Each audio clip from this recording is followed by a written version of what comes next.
Hey man, y'all heard about that girl like in 1961 that like was like lost out at sea? Like here y'all go, 1961. I don't care about that old. Like come on, bro. No little history, man. Look. I seen like here we gonna watch it, bro. Malware bites. Get off my screen, bro. I'm not gonna buy you.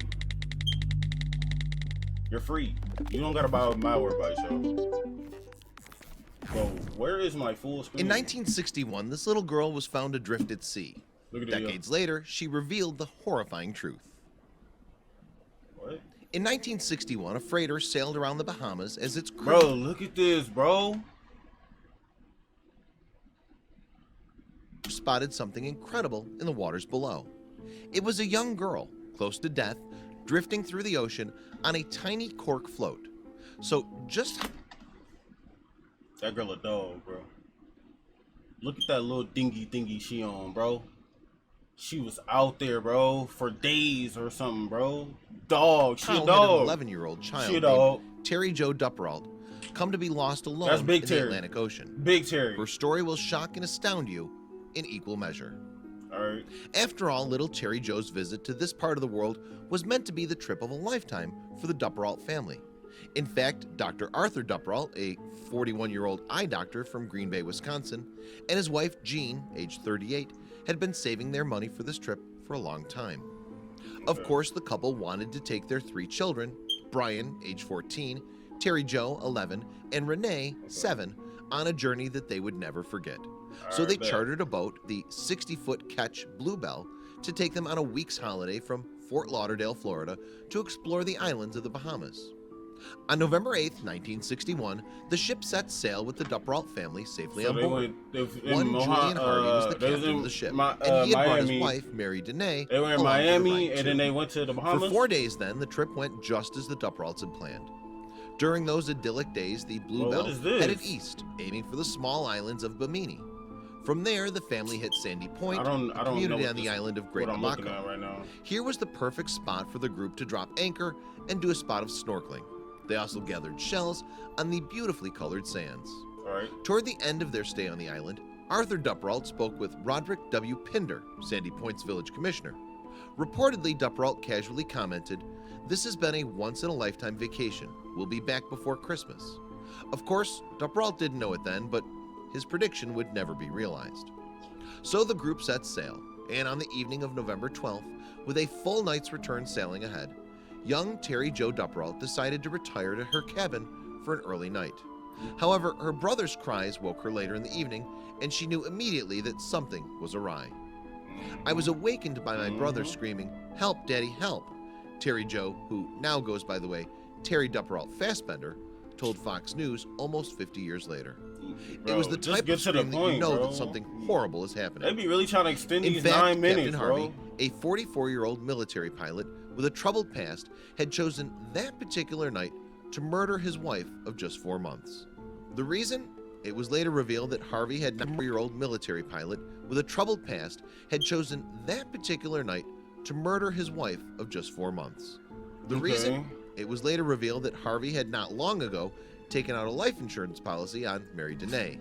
Apparently, he's trying to get a quick dispose come of up. Danae's body overboard and report her as lost at sea. Interestingly, this wasn't the first time that Harvey had brutally lost a wife. In fact, it was later reportedly discovered that Harvey had an extraordinary escape from a car crash that took the life of one of his 5 previous wives. One of his 5? Come on, bro. Come on, bro. Like, whoa. Did all 5 of his wives die, bro? At some point, come on. Come on, bro. We can't. That's why people was just doing whatever they want in the 60s, bro. Doing whatever they want, bro. More, Harvey had already received sizable insurance payments. Now I'm after seeing both why his yacht and his powerboat. It was y'all. It's y'all old mother that messed up everything, bro. Y'all want to blame us. Y'all made the world how it is to this day. All these laws and regulations, because y'all was out there being fucking bad. Now y'all want to blame us. Now y'all want to be all old and wise and, ooh, don't do this. You the reason why we here. You the reason why we here. Had sunk. However, with this newest apparent scam, things didn't go quite to plan. In fact, Bro thought he was gonna get a quick come up. Like, yeah, she died. Wait. But why kill your wife if there's other people on the boat? Was they gonna be like your alibi or something? Like, hey, y'all, you see my wife? Like, she was here 1 second and she was gone. Like, y'all know what happened to her? Or, like, what would your... Dr. Dupperalt allegedly saw Harvey attacking Danae and intervened, only for Harvey to kill him. Desperate to get rid of any other witness, only for Harvey to kill him. Desperate to get rid of any other witnesses to his crimes, Harvey then reportedly murdered the remaining members of the Dupperalt family who'd been awake during the altercation. That left just Terry Jo sleeping in her cabin below.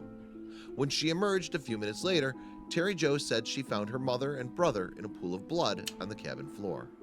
Assuming they were dead, she then climbed up on deck to ask the captain what was happening. Assuming they were dead. I don't even know. This don't even make sense. Like, how old is this girl? 6? How they telling it? Just assuming they were dead. She walks up into the captain. What? I don't even know if us. I was 6. I didn't know if I could process like death. Someone is going like this person is dead in front of me. I'm 6, bro. Like. I don't know. I don't know, bro. However, Harvey allegedly pushed Terry Jo back below decks, where the girl returned. I know. I wouldn't know it's something serious, but in fact, I don't know. It wasn't until I guess you would know like someone dead, but that she ventured back. I don't think you process like they're gone. Like you don't process like they're gone. You know, you're 6, bro. Like there's no way, bro. There's no way like you can fathom like they're gone. Maybe you can. Maybe I never went through this, so I can't even. You know what? My bad, Terry. My bad, Terry. Why am I even disrespecting you? Well, I mean, you a dog. You was. I couldn't. R.I.P. Like, R.I.P. Like, stop it. I'm dead. Like, I'm out. I'm not messing with the water elements. I'm cool, bro. I'm not gonna be out there in the cold at night in the ocean. Stop it. I'm let go, let God. Like, stop. Back up onto the deck. Then Harvey, who had apparently opened up the ship's sea valves with the intention of scuttling the vessel, gave Terry Jo a rope attached to a dinghy to hold. Later, Terry Jo's friend, Richard D. Logan... Wait, so he was going to keep her? Oh, he's probably going to throw her ass off. ...would speculate that Harvey planned on murdering the girl as well. Wait, what? How are y'all getting this information? A rope attached to a dinghy to hold. Y'all just be saying something for Terry something. Jo's friend, Richard D. Logan, would speculate that Harvey planned on murdering the girl as well. Logan told Today, when he saw her on deck, he realized, oh my God, there's a possibility she might survive. I better kill her. So he went forward to get a knife or something to kill her, but she did not hold onto the line. Where are y'all getting that information from? Talking about he was gonna go grab a knife and kill her. Where y'all y'all just making stuff up, bro? Y'all can't be doing this, bro. Instead, Terry Jo dropped the rope, and Harvey allegedly dove into the sea to catch up with the dinghy. In effect, he abandoned her on the sinking ship. But the newly orphaned girl was a lot tougher than she looked.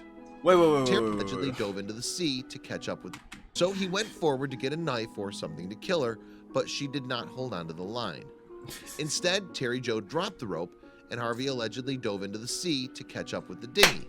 In effect, he abandoned her on the sinking ship. W6-year-old, W6-year-old, you finna grab a knife to kill me? Why you got me holding this rope up to this boat? Fuck. She threw that match, and he dived in to catch the boat and left the little girl. But then how'd she get her own little dinghy? But the newly orphaned girl was a lot tougher than she looked. Terry Jo said that she unfastened a tiny cork float from the boat and sailed away on it. I just had to wait like 30 seconds. The bluebell disappeared beneath the waves.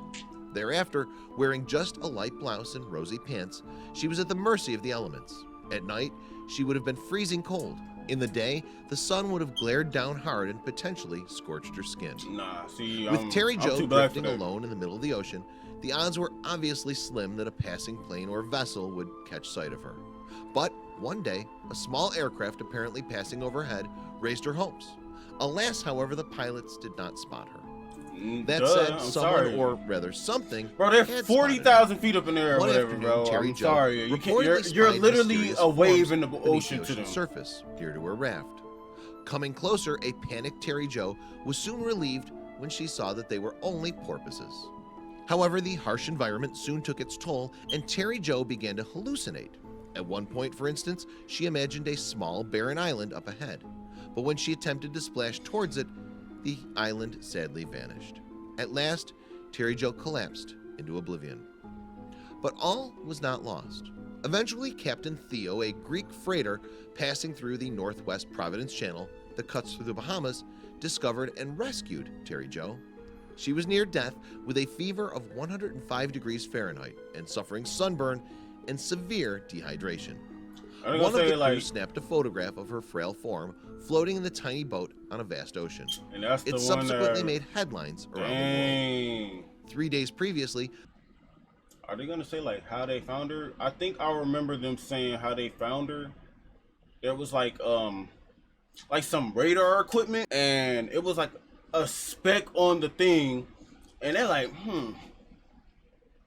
that can't be a ship, but it can't be like an animal either. So let's just go pull up on it and see. Like, what is making you do that in the middle of the ocean, bro? I would have been like, man, we on a tight schedule, bro. Get this freight up out of here. Let's go. Like, they went and was like, that little speck should not be there. Let's go pull up on it. God did. God did. God did. Say the little girl. Harvey floating in Bluebell's dinghy along with Renee's dead body. The killer claimed that a sudden storm had battered the dinghy along with Renee. Days previously, the Coast Guard had found Harvey floating in Bluebell's dinghy along with Renee's dead body. The killer they found the dude. Claimed that a sudden storm had battered the ship and sparked a fire, ultimately sinking the vessel. He also said that he had unsuccessfully attempted to revive the girl after finding her in the water. However, soon after news of Terry Jo's rescue had reached him, Harvey took his own life. In fact, police discovered his lifeless body behind his own. They came to that man like, hey man, Terry Jo made it. I'm sorry? I'm sorry? Yeah, the little girl, she made it. Like, why you ain't say nothing about the little girl? There was a little girl? Like, what do you say? What was he saying? And then they're like, yeah, we found the little girl, man. And then he's like, yeah, she gonna tell you everything, gangy. She gonna tell you everything. Just, I'm gonna go to my hotel, and y'all just bang my line. And he went and self-deleted. Like, he went and hit unalive, the unalive button. Like, damn. Hotel room's bathroom door. Meanwhile, Terry Jo recovered from her horrific ordeal in a Miami hospital. And finally, some 7 days after her dramatic rescue, police officials were able to talk to the brave little girl. It was then that Terry Jo gave her first account of that terrible night. Right. Terry Jo's family later memorialized the deceased at the Fort Howard Memorial Park in Wisconsin. The plaque there states, "In memory of Arthur W. Dupperalt family. Lost off the Bahama Isles, November 12, 1961. November 12th, Found in the hearts of their loved ones. My brother's birthday, November 11th. Forever with him who is eternal Veterans life. Day, yeah. Blessed are the pure in heart. We got some holidays for in they our shall see family. God." Then, in the 1980s, she began to open up to a few close friends about what she had experienced. This led to her seeking psychiatric care 20 years later? and later co-author a book with Logan called Alone, Orphaned on the Ocean. Logan who, In it, Paul? she discusses her experiences in depth. Terry Jo finally published the book in May 2010, almost half a century after her ordeal took place. Incredibly, during signings of the book, Oh, that's her? people from Terry Jo's past turned up. In an interview with 48 Hours, she said, We had a book signing last month and some of my teachers from 49 years ago showed up, just to see that I was alright after all these years. They said they were sorry for not being able to talk to me and help. In those years, they were told to pretend like it never happened. I learned to live with staying quiet. Terry Jo also reflected on her childhood ordeal in an interview with Today News. I was never frightened. I was an outdoors child and I loved the water, she said. She added, "Dang, that's really how old papers used to look, bro. Like this was probably so big. Of course, this got archived, but think about all the stuff that's just not, we don't know. Wait, like that's gone. That's just lost. Damn. Like, what does this do? Like, this man look like he belong in our timeline right now. I had strong faith. I believed in God, and Wait a minute. Whoa, hold on. 3 gunmen escaped with 10,000 yesterday from a bank branch in Gary, Indiana, after holding the branch manager, his wife, and his son prisoner in their home for 11 hours during a night of terror. The loot was taken from the Glen Park branch of Gary's Trust and Savings Bank. Oh, this is in New York. 4242 Broadway, Gary, after the manager, Robert something, was taken to the branch and forced to open a safe. Third robbery in a year. It was the 3rd robbery of the year of the branch. Damn. For him to help Got me, him. and I just went with the flow. In fact, Terry Jo still works around water today. She's also credited the book as the culmination of her healing process. Furthermore, she hopes that it will help other. Y'all see a face right here or no? Y'all see this face right now? Like the eyes, this little mouth right here. Am I tripping? People looking to overcome incidents of tragedy in their own lives. I always believed I was saved for a reason, she said in an interview with 48 Hours, but it took me 50 years to gain the strength to be able to give other people hope with my story. Please share this video with your friends below. God did. That's what I'm gonna say. God did. Hey, that's a warrior right there. She said, "Well, get that rope up out of here, Gangy. You ain't finna do that to me, Gango. Stop that. Stop that. Stop that." Hey, W6-year-old. That's a W6-year-old, man. W6-year-old. Dang, R.I.P. to your family, man. But you a dog. You a dog. You survived longer than I would. I would have gave up. Promise you. Promise you I'm giving up. Let go, let God. Let go, let God.